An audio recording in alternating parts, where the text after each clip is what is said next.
ഞാനൊരുവാകും മുൻപേ എന്നെ കണ്ടു, ആ ഉള്ളം കരത്തിൽ എന്നെ വരച്ചു. ഉള്ളതുപോലറിഞ്ഞിടും, ഉള്ളം കൈയാൽ താങ്ങിടും ഉന്നതനാമുടയവനേ. ഉള്ളതുപോലറിഞ്ഞിടും, ഉള്ളം കൈയാൽ താങ്ങിടും ഉന്നതനാമുടയവനേ. യേശുവേ മാറാത്തമിത്രമേ, യേശുവേ ഉയരത്തെ ഉയരാതെ. ദൈവവചന ചിന്തകൾ കേൾക്കുന്ന എല്ലാ മാന്യ ശ്രോതാക്കൾക്കും ക്രിസ്തീയ വന്ദനം.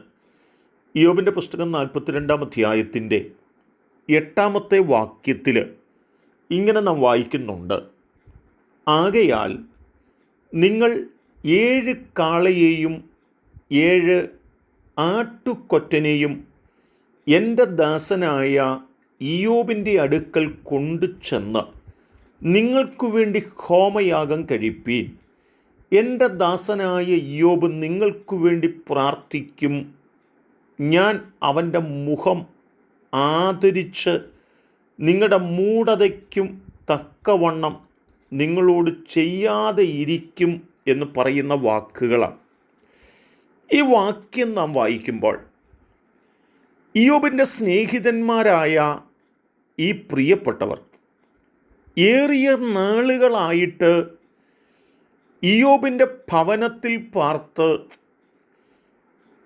ഹിതമല്ലാത്ത നിലകളിൽ സംസാരിക്കുകയും ഒരുപാട് നിന്ദകൾ, പഴികൾ, പരിഹാസങ്ങൾ ഒക്കെ ഇയ്യോബിൻ്റെ മേൽ പറയുകയും ചെയ്തു.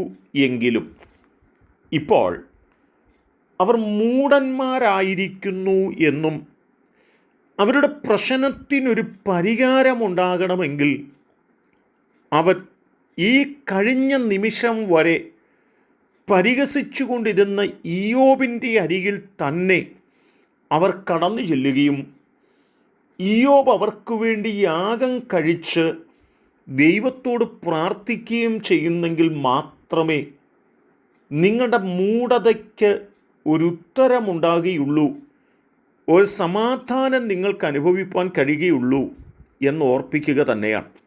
വാസ്തവത്തിൽ ഇത്ര കാലങ്ങൾ പരസ്യമായും രഹസ്യമായും അപമാനിച്ചതായി പ്രിയപ്പെട്ടവർ അപമാനിക്കപ്പെട്ടവൻ്റെ അരികിലേക്ക് ഞങ്ങൾക്ക് വേണ്ടി ഒന്ന് പ്രാർത്ഥിക്കണം എന്ന് പറയുക എന്ന് പറയുന്നത് വളരെ ആഴമായി ചിന്തിക്കപ്പെടേണ്ട നിമിഷമാണ്.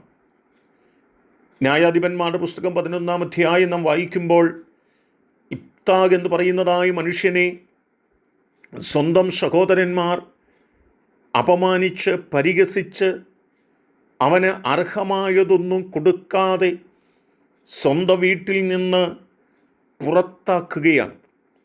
ആഴമായ നിന്ന ജീവിതത്തിനകത്ത് ഏറ്റെടുത്തുകൊണ്ട് അപമാനത്തോടുകൂടി തല കുനിച്ച് വീട്ടിൽ നിന്ന് പ്രത്യുത്തരം പറയാതെ ഇറങ്ങിപ്പോകുന്ന ഒരു ഇഫ്താഗിനെയാണ് 1 മുതൽ 3 വരെ വാക്യങ്ങളിൽ കാണുവാനായിട്ട് കഴിയുന്നത്.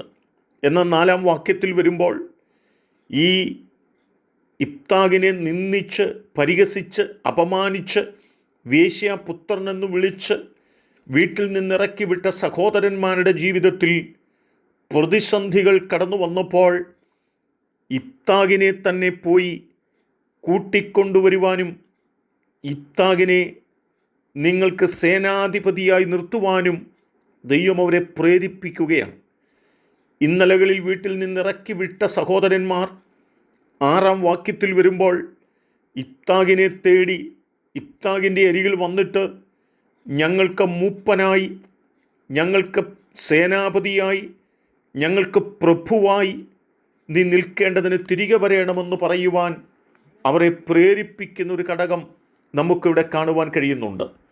ഇതേ തലത്തിൽ തന്നെ ഇയ്യോബിൻ്റെ സ്നേഹിതന്മാരായ ഈ പ്രിയപ്പെട്ടവരുടെ ദൈവം പറയുകയാണ്, നിങ്ങൾക്ക് പരിഹാരത്തിന് നിങ്ങൾ ഇന്നലെ നിന്ദിച്ച ഇയ്യോബ് തന്നെ വന്നെങ്കിലേ കഴിയൂ എന്നുള്ളതാണ്. എന്നെ കേൾക്കുന്ന പ്രിയപ്പെട്ടവരെ, മറ്റുള്ളവരെ നിന്ദിക്കുന്നത് കുഴപ്പമില്ല, മറ്റുള്ളവരെ പരിഹസിക്കുന്നത് കുഴപ്പമില്ല.